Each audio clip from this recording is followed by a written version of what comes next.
India voice, आपकी सोच, आपकी आवाज। नमस्कार, स्वागत है आप सभी का इंडिया वॉइस में और मैं हूं आप सभी के साथ मानसी। जब बुलेटिन की शुरुआत करेंगे बड़ी और अहम खबर के साथ। दिल्ली से इस वक्त की बड़ी खबर सामने आ रही है। आपको बता दें, जहां दिल्ली में आज कॉकरोच जनता पार्टी के संस्थापक का आज जंतर मंतर पर प्रदर्शन किया जाएगा।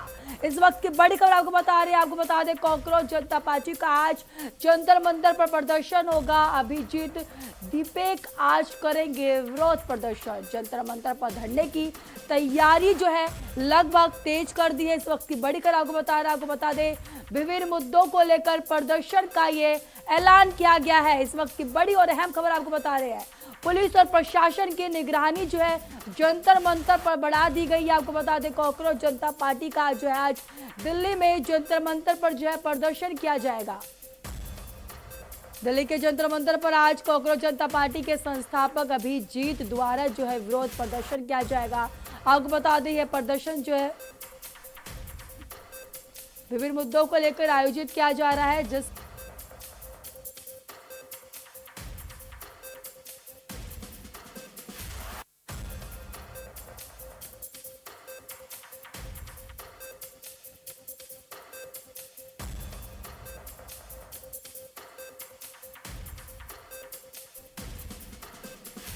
वह इस खबर विस्तार से जानकारी देने के दिल्ली से हमारे संवाददाता अरविंद कुमार जुड़ चुके हैं। अरविंद जी, आज कॉकरोच जनता पार्टी का जंतर मंतर पर प्रदर्शन किया जा रहा है, क्या कुछ अहम जानकारी है?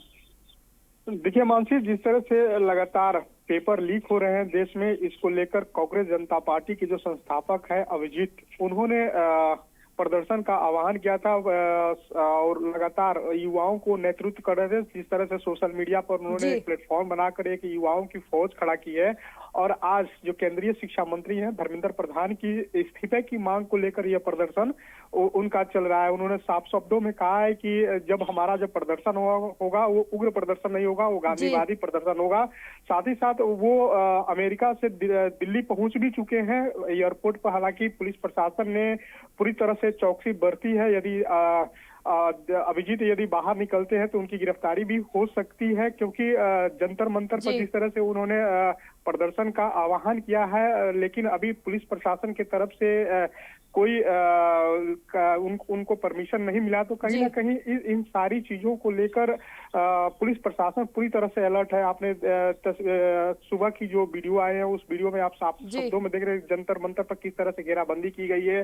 पुलिस प्रशासन की चौकसी बढ़ा दी गई है ताकि किसी भी तरह का कोई युवा आक्रोशित प्रदर्शन न करे। तो कहीं ना कहीं इस प्रदर्शन को लेकर आज सभी देश भर के युवाओं की भी नजर है, खासकर राजनेताओं की भी नजर है कि आखिर युवा करते क्या है। क्या उनका प्रदर्शन उग्र होता है या गांधीवादी तरीके से वो प्रदर्शन होता है? क्योंकि सोनम वांगचुक भी इस प्रदर्शन का उन्होंने समर्थन किया है और वो भी दिल्ली आने के लिए बात बोली थी कि हम भी इस प्रदर्शन में शामिल होंगे। अरविंद जी, कितने लोग इस प्रदर्शन में शामिल हो सकते हैं? देखिए, जिस तरह से अभिजीत का कहना है कि इसमें लाखों लोग जो युवा हैं, जो बेरोजगार हैं, जो अपने भविष्य की उनकी चिंता है, पेपर लीक हो रहा है, वो लगातार परेशान है, तो वो सारे युवा इस प्रदर्शन में शामिल हो सकते हैं। हालांकि अब देखने वाली बात होगी कि जब प्रदर्शन होगा तो प्रदर्शन में कितना युवा पहुंचते हैं। क्योंकि देखिए, जो आधिकारिक साइट है कॉकरोच जनता पार्टी का, उस पर लगातार खबरें अपडेट हो रही है कि आपको प्रदर्शन में आना है तो किस तरह से आना है, कोई उग्र प्रदर्शन न करे। क्योंकि उन्होंने साफ शब्दों में कहा कि इस प्रदर्शन में हमारा गांधीवादी होगा।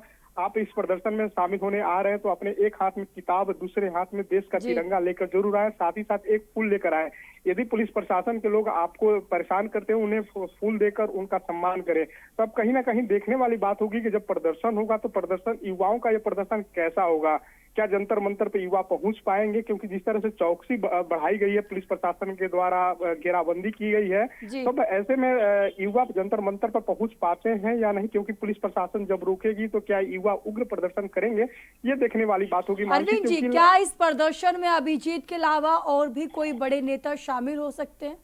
देखिए, किसी भी राजनीतिक दल के तरफ तो समर्थन तो प्राप्त नहीं है, लेकिन अभिजीत ने जिस तरह से लोगों का आह्वान किया था कि यह प्रदर्शन हमारा गांधीवादी प्रदर्शन होगा, जी। इस देश के युवाओं के लिए प्रदर्शन है, तो उन्होंने सभी राजनीतिक दलों को आह्वान किया है कि आप भी इस प्रदर्शन में शामिल हो सकते हैं। जी। लेकिन जिस तरह से लगातार नीट पेपर लीक मामला हो या सीबीएसई का पेपर का मामला हो, तो कहीं ना कहीं इन सभी चीजों को लेकर अभिजीत ने जो आह्वान किया है, तो देखने वाली बात होगी कि इस प्रदर्शन में कितने राजनीतिक दल के नेता या फिर कार्यकर्ता शामिल होते हैं, क्योंकि कहा यह भी जा रहा है कि कहीं इस प्रदर्शन की आड़ में कोई राजनीतिक दल कोई उग्र प्रदर्शन न कर पाए, तो कहीं ना कहीं इस पर भी सबकी नजरें बनी हुई हैं, क्योंकि लगातार जिस तरह से विपक्ष के नेता प्रधानमंत्री या फिर केंद्रीय मंत्री धर्मेंद्र प्रधान पर पेपर लीक मामले को लेकर जिस तरह से हमलावर हैं, तो कहीं ना कहीं युवाओं की जो फौज खड़ी होगी, यह फौज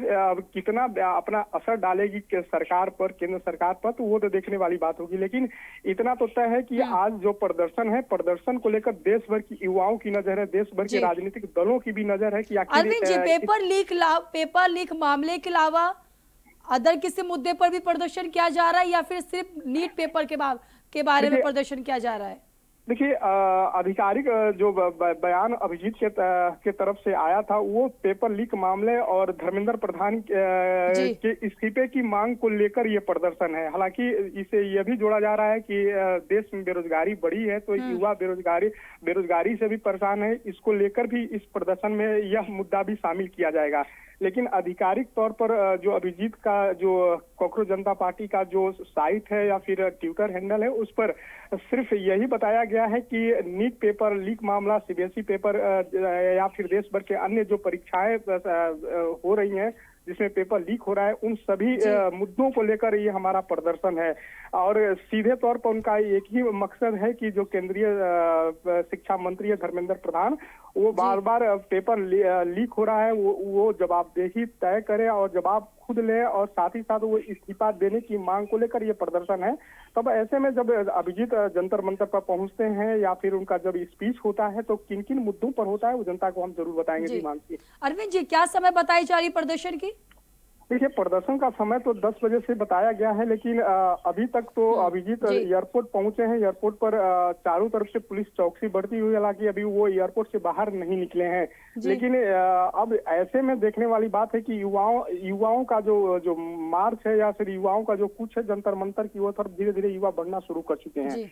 अब ऐसे में जब 10, साढ़े 10, 11 बजे के लगभग में यदि अभिजीत जंतर मंतर पर पहुंचते हैं, यदि पुलिस प्रशासन उन्हें गिरफ्तार नहीं करती है, तो उस समय देखने वाली बात होगी कि आखिर जब जंतर मंतर पर वो पहुंचेंगे तो क्या कुछ युवाओं को संदेश देंगे, क्या कुछ कहेंगे युवा, क्या उनसे अपनी बात रखेंगे।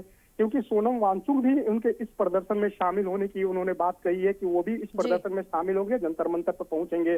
तब ऐसे में अब 11 बजे का वो समय है कि 11 बजे जो उनका प्रदर्शन होगा, और इस प्रदर्शन में क्या कुछ दोनों लोगों की तरफ से कही जाएगी, वो देखने वाली बात होगी। जी अरविंद जी, इस प्रदर्शन में केवल दिल्ली के युवा ही शामिल होंगे या फिर देश भर के युवा इस प्रदर्शन में शामिल हो सकते हैं?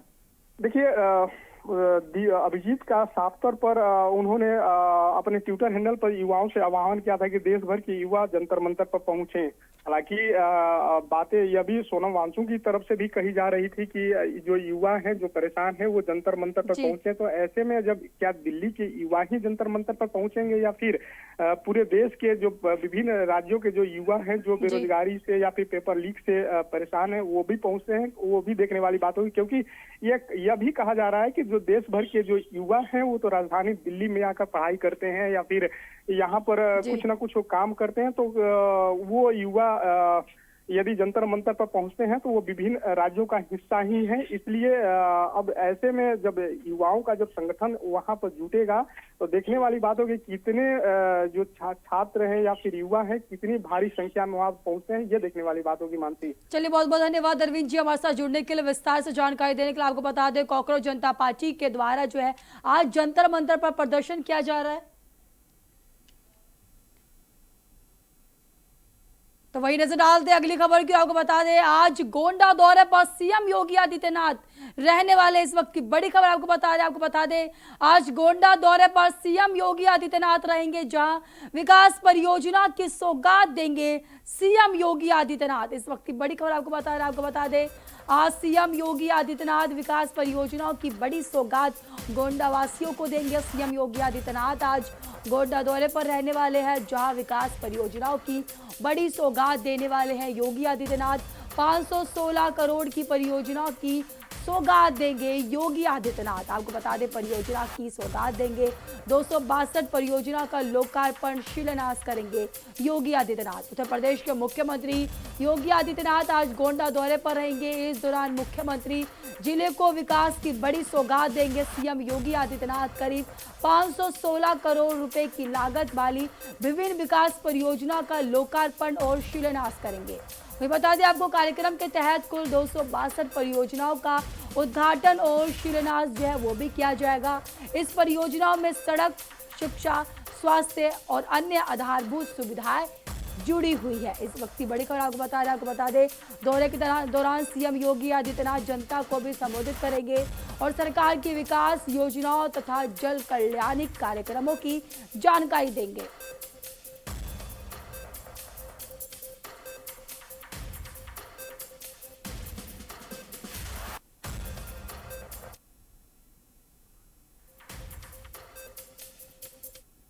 वही नजर डालते अगली खबर की। इस वक्त की बड़ी खबर लखनऊ से सामने आ रही है। आपको बता दें लखनऊ में स्मार्ट मीटर मामले में बड़ा फैसला आया है। इस वक्त की बड़ी खबर आपको बता दें लखनऊ में स्मार्ट प्रीपेड मीटर मामले में बड़ा फैसला आया है। यूपीपीसीएल पर 7 लाख रुपए का जुर्माना लगा है। यूपीपीसीएल पर 7 लाख रुपए का जुर्माना लगा है। बिजली बहाली में देरी पर आयोग जो है काफी ज्यादा सख्त होता हुआ नजर आ रहा है। इस वक्त की बड़ी खबर आपको बता दें उपभोक्ता परिषद की अपील पर जो है कार्रवाई की जा रही है। 2 घंटे में सप्लाई न मिलने पर जो है ये बड़ा जुर्माना लगाया जाएगा। 15 दिन में राशि जमा करने का जो है साफ तौर पर प्रशासन द्वारा आदेश दिया गया है। इस वक्त की बड़ी खबर आपको बता दें लखनऊ स्मार्ट मीटर उपभोक्ताओं को राहत देते हुए नियामक आयोग ने यूपी पावर कॉर्पोरेशन पर जो 7 लाख रुपए का जुर्माना लगाया है। यह कार्रवाई उन मामलों में की गई है जहां उपभोक्ताओं द्वारा रिचार्ज कराने के बाद जो है निर्धारित 2 घंटे के भीतर बिजली आपूर्ति बहाल नहीं हो गई है। वहीं आपको बता दें उपभोक्ता परिषद की अपील पर सुनवाई करते हुए आयोग ने यूपीपीसीएल को जिम्मेदारी ठहराया। वह इस खबर में विस्तार से जानकारी देने के लिए हमारे साथ हमारे संवाददाता लखनऊ से बसंत मिश्रा जुड़ चुके हैं। बसंत जी, क्या कुछ अहम जानकारी है इस पे?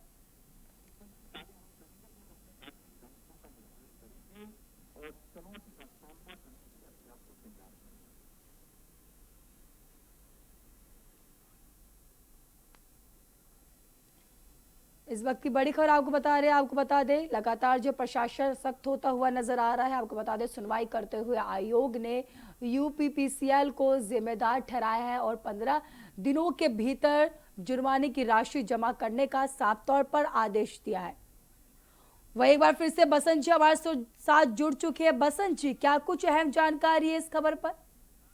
देखिए, आपको बता दो स्मार्ट मीटर को लेकर के लगातार जिस तरह से शिकायतें आ रही थी उसी के चलते आयोग ने 7 लाख का जुर्माना लगाया। उसमें बताया कि 2 घंटे रिचार्ज से पहले ही 2 घंटे के अंदर स्मार्ट मीटर जो लगे थे उनका रिचार्ज खत्म हो जाता था। उसी में जो उपभोक्ता ने शिकायत की थी उसी पर आयोग ने एक आदेश दिया जिसमें 7 लाख रुपए यूपीपीसीएल पर जुर्माना लगाया गया। तो कहीं ना कहीं स्मार्ट मीटर को लेकर के लगातार प्रदर्शन भी लोग कर रहे थे कि जो स्मार्ट मीटर लगाए गए थे उसमें शिकायतें आ रही थी, लोग परेशान थे, उनको बजट से ज्यादा बिल पे करना पड़ रहा था। उसी के चलते सरकार ने एक आदेश भी दिया था कि आगे से जो स्मार्ट मीटर लगे हैं वो अब नहीं लगाए जाएंगे, लेकिन जिसके पास लगे हुए हैं तो उसी पर एक उपभोक्ता ने शिकायत की थी, उसी का आदेश उसी की अपील पर आयोग ने संज्ञान लिया और जो यूपीपीसीएल है उस पर करीब 7 लाख रुपए का जुर्माना लगाया है। जी बसंत जी, इसके ऊपर किसी भी तरह की कोई बयान सामने आया हो?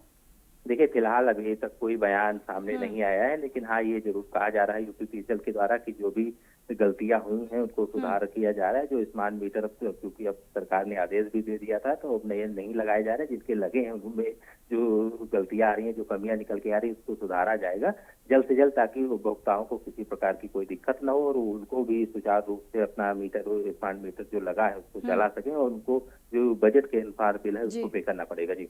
बस इन साफ तौर पर इसमें ये कहा जा रहा है कि 15 दिन तक जितनी भी राशि है उसको जमा करना होगा, तो क्या कुछ इसमें देखिए बिल्कुल आयोग ने जो आदेश दिया उसपे जो जुर्माना करीब 7,81,000 रुपए का लगाया गया, उसमें ये भी बताया गया है कि इसको 15 दिन के अंदर जो भी राशि है उसको आप तत्काल प्रभाव से जमा करिए, नहीं तो आपके खिलाफ और भी कठोर कार्रवाई की जाएगी। तो अब जल्द से जल्द यूपीपीसीएल को, क्योंकि बड़ा ये झटका लगा है और कहा जाए कि बड़ा यूपीपीसीएल पर आदेश जारी किया है आयोग ने, तो ऐसे में जरूर यूपीपीसीएल की तरफ से जो अधिकारी हैं, जो वहाँ के वरिष्ठ अधिकारी हैं, वो बैठ करके बात करेंगे और जल्द से जल्द उपभोक्ताओं को राहत देने का काम करेंगे जी।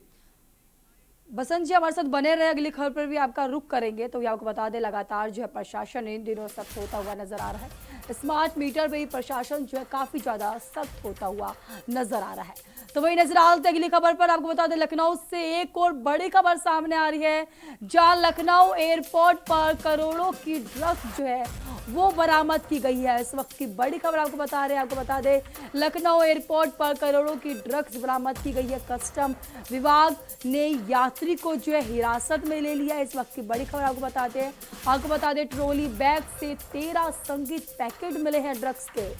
इस वक्त की बड़ी और अहम खबर आपको बता दें गांजा की बड़ी खेप जो है वो जब्त कर ली गई है। 10 किलो से अधिक ड्रग्स जो है वो बरामद किए गए हैं, जिनकी कीमत जो है लगभग 10 करोड़ से अधिक बताई जा रही है। आपको बता दें लगातार जो है प्रशासन जो है पूरी तरीके से सख्त होता हुआ नजर आ रहा है। ग्रीन चैनल पर शक के बाद जो है ये जांच हुई थी। ये बता दें लगातार जो है जांच पड़ताल किया जा रहा है। एनडीपीएस एक्ट में जो है आरोपी गिरफ्तार किया गया है। फिलहाल आरोपी को जो है गिरफ्तार किया गया है, लगातार जो है पूछताछ किया जा रहा है। तो भाई हमारे साथ लगातार जो है लखनऊ से हमारे संवाददाता बसंत मिश्रा जुड़े हुए हैं। बसंत जी, क्या कुछ अहम जानकारी है इसके ऊपर?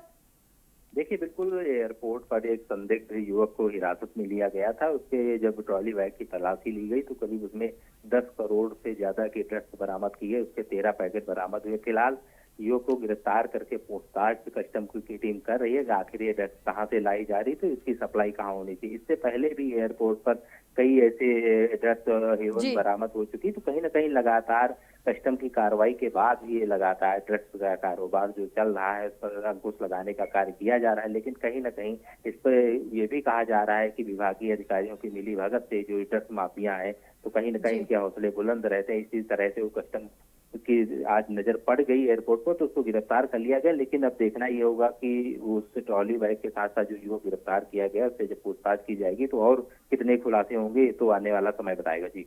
बसंत जी, यात्री को किस आधार पर रोका गया था, कैसे पता चला कि इसके पास ड्रग्स है? देखिए बिल्कुल यात्री संदिग्ध लग रहा था और जब ट्रॉली बैग की तलाशी से उसकी स्कैनिंग की गई ट्रॉली बैग, तो उसमें पता चला कि ट्रॉली बैग में कुछ पैकेट पड़े हुए हैं जो संदिग्ध लग रहे थे। जब उनकी तलाशी ली गई तो पता चला वो ड्रग है, तो करीब जिसकी अंतर्राष्ट्रीय मार्केट में कीमत करीब 10 करोड़ से ज्यादा की बताई जा रही है। फिलहाल यात्री को लेकर के वहाँ के अधिकारी पूछताछ कर रहे हैं और साथ में ये भी पता लगाने की कोशिश कर रहे हैं कि आखिर ये ड्रग कहाँ सप्लाई होनी थी, इसके पीछे का और कितना गिरोह है और कितने लोग सक्रिय हैं, उसको लेकर के लगातार युवक से पूछताछ की जा रही है। बसंत जी, क्या इस तस्करी में कोई बड़ा नेटवर्क शामिल होने की आशंका जताई जा रही है, क्योंकि जिस तरीके से आरोपी को गिरफ्तार किया गया है उसके द्वारा कोई किसी तरह की कोई बात बताई गई हो? देखिए बिल्कुल, क्योंकि ड्रग करोड़ों की ड्रग्स को हिरासत में लेकर युवक को लेकर के जो पूछताछ की जा रही, जो 13 पैकेट बरामद किए, तो कहीं ना कहीं इसमें जरूर सूत्र बता रहे हैं कि इसके पीछे बहुत बड़ा नेटवर्क है, गिरोह है, वो सक्रिय है। और कहीं ना कहीं ये जो ड्रग्स वगैरह जो सप्लाई करते सूत्रों का ये भी कहना है कि ये कॉलेजेस में और या स्कूलों में जाकर के छात्रों को देते, तो ऐसे में लगातार ड्रग की जो ड्रग माफिया है वो कहीं ना कहीं ड्रग्स वगैरह जो सप्लाई बड़े स्तर पे कर रहे थे। लेकिन कस्टम की टीम ने गिरफ्तार करके सफलता जरूर हाथ लगी है उसकी। अब देखना ये होगा कि आगे और कौन कौन इसके पीछे है और किन नामों का लेकर के खुलासा होता है, ये तो आने वाला समय बताएगा जी। बसंत जी, आरोपी कहाँ से आ रहा था और बरामद जो ड्रग्स है उसकी सप्लाई किस जगह के लिए की जा रही थी? देखिए, ये तो अभी फिलहाल कस्टम के किसी अधिकारी ने नहीं बताया है, जी। उसकी पहचान फिलहाल अभी गुप्त रखी गई। लेकिन हाँ, ये पता है कि आरोपी जो था वो बाहर से आ रहा था और लखनऊ एयरपोर्ट पर उसको निकलना था, तभी वहां पर चेकिंग के दौरान उसको गिरफ्तार किया गया है। और लेकिन अब कोई कस्टम का अधिकारी जल्द से जल्द उसके खुलासे की बात, जब वहां के लोगों से बात की गई, अधिकारियों से बात करने की कोशिश की गई, तो उनका कहना है कि बड़ा मामला है, इसलिए जल्द से जल्द इसका खुलासा करना है, कोई जवाब देना ठीक नहीं। लेकिन हाँ, जल्द से जल्द जो भी घटना में संलिप्त होंगे, जो भी संदिग्ध हैं, वो जल्द से जल्द सामने आएंगे तो उनके खिलाफ कठोर कार्रवाई की जाएगी और जल्द से जल्द सूचना भी दी जाएगी। जी चलिए, बहुत बहुत धन्यवाद बसंत जी हमारे साथ जुड़ने के लिए, विस्तार से जानकारी देने के लिए। वही नजर डालते अगली खबर की। आपको बता दें, मथुरा थाना कोतवाली क्षेत्र के भूतेश्वर अखाड़े पर फायरिंग की घटना से जो इलाके में दहशत फैल गई है। मिली जानकारी के अनुसार बता दें आपको, शुक्रवार रात करीब 9 बजे एक सफेद कार से आए युवक ने जो अखाड़े पर मौजूद लोगों पर जो है ताबड़तोड़ फायरिंग शुरू कर दी, जिससे मौके पर जो है चारों तरफ अफरा तफरी मच गई। वहां पर मौजूद लोगों का साफ तौर पर कहना है कि आरोपी शराब के नशे में था और फायरिंग के बाद से जो कार छोड़कर धमकी देता हुआ फरार हो गया। बताया जा रहा है कि उसकी पहचान जो है दिनेश पंडित निवासी गांव से ही के रूप में हुई है। घटना के बाद से जो है इलाके में जो है लोगों और पहलवानों में जो है काफी ज्यादा आक्रोश देखा जा रहा है। वही आपको बता दें, सूचना पर पहुंची पुलिस लगातार जो घटना स्थल की कई जांच पड़ताल कर रही है और आपको बता दें वहां पर सबूत जो है इकट्ठा करने में लगी हुई है। पुलिस ने कार को कब्जे में लेकर के जो है जांच शुरू कर दिया और लगातार जो है सीसीटीवी फुटेज खंगाले जा रहे हैं पुलिस प्रशासन द्वारा। वही आपको बता दें, चौकी प्रभारी संजीव कुमार ने बताया कि मामले की गंभीरता से जांच की जा रही है और आरोपी की जो है गिरफ्तारी के प्रयास जो है लगातार जारी है।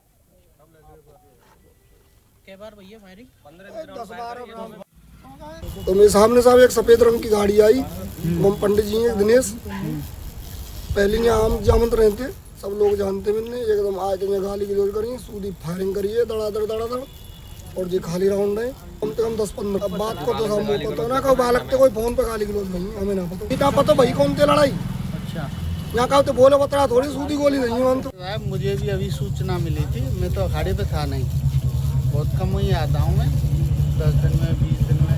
अभी मुझको भी यही सूचना मिली थी कि कोई अज्ञात लोग आए और उन्होंने आगे अखाड़े पे गोली चला दी है, जबकि हम पहलवानों को इतना टाइट और रखते हैं और सबसे ये कहते हैं किसी ने कोई भी काम किया, कोई गलत काम किया तो हम प्रशासन की मदद करेंगे, कोई पहलवान हो उसे पकड़ाएंगे। पर पहलवानों के ऊपर ही आके अगर गोली चला रहे हैं तो पहलवान भी इसमें फिर क्या करेंगे आप बताएं। और प्रशासन से हमारी जी अपील है, जिसने जो किया है उसमें राउंड भी बरामद हुए हैं, खाली खोखे भी हुए हैं और गाड़ी भी बरामद हुई है, उस पर सख्त से सख्त कार्रवाई की जाए। 9:15 बजे की घटना है, ये दिनेश पंडित ये सेही का गाड़ी लेके आया, 10 से 15 राउंड फायरिंग किया, बच्चे सभी अखाड़े के पहलवान साइड हो गए, नहीं तो किसी को गोली भी लग सकती थी, सामने से गोली थी सीधी। किसी लड़के से अखाड़े पे कोई छोटा मोटा विवाद है, लेकिन उसने बहुत बड़ा विवाद कर दिया है। वही बता दें, मथुरा में अखाड़े पर फायरिंग से जो है चारों तरफ दहशत का माहौल बना हुआ है। मथुरा से हमारे संवाददाता मोहम्मद फारूक जी जुड़ चुके हैं। फारूक जी, क्या कुछ अहम जानकारी है इस पर? देखिए मानसी, ये भूतेश्वर प्राचीन अखाड़ा है। यहाँ पर रात को 9 बजे के लगभग जब फायरिंग होती है तो फायरिंग से जो है दहशत मच जाती है। पहलवानों ने अपनी जान बचाई, लेकिन आरोपी जो है कार छोड़कर फरार हो गया। ये थाना कोतवाली क्षेत्र स्थित भूतेश्वर अखाड़े पर फायरिंग की घटना से इलाके में दहशत फैल गई है। कथित रूप से शराब के नशे में एक युवक ने अखाड़े पर मौजूद लोगों की ओर ताबड़तोड़ फायरिंग कर दी। प्रत्यक्षदर्शियों का कहना है कि शुक्रवार करीब रात 9 बजे एक सफेद रंग की कार से एक व्यक्ति भूतेश्वर अखाड़े पर पहुंचा और आरोप है कि कार से उतरते ही उसने अखाड़े की ओर फायरिंग शुरू कर दी। अचानक हुई गोलीबारी से वहां मौजूद लोगों में अफरा तफरी मच गई। लोग जान बचाने के लिए इधर उधर भागने लगे। गोली चलने की आवाज सुनकर आसपास के लोग और अन्य पहलवान भी मौके पर पहुंच गए। बताया जाता है कि लोगों की भीड़ एकत्रित होती देख आरोपी अपनी कार घटनास्थल पर ही छोड़कर फरार हो गया। वहीं प्रत्यक्षदर्शियों का भी कहना है कि भागते समय वह जान से मारने की धमकी भी देता रहा है। 10-15 राउंड लगभग लोगों का कहना है फायरिंग की गई है। स्थानीय लोगों के अनुसार आरोपी ने स्वयं को एक प्रभावशाली व्यक्ति का रिश्तेदार भी बताया। जी। उसकी पहचान गांव सेही निवासी दिनेश पंडित के रूप में होने की बात कही जा रही है। मानसी फारूक जी, क्या अखाड़े में किसी सदस्य के साथ पहले से आरोपी की कोई दुश्मनी थी, ऐसा कुछ खबर? देखिए मानसी, इसमें पुलिस जो है पूरे घटना की जांच कर रही है और क्योंकि घटना की सूचना मिलते ही तुरंत पुलिस मौके पर पहुंची और जांच शुरू कर दी है। पुलिस को घटना स्थल से कारतूस के कई खाली खोखे मिले हैं।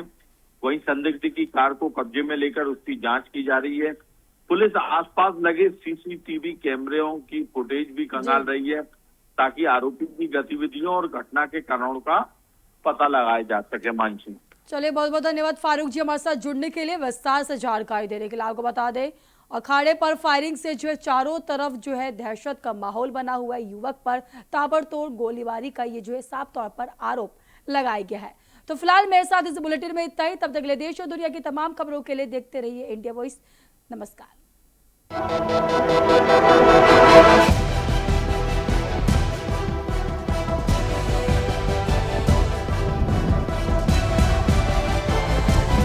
इंडिया वॉइस, आपकी सोच, आपकी आवाज।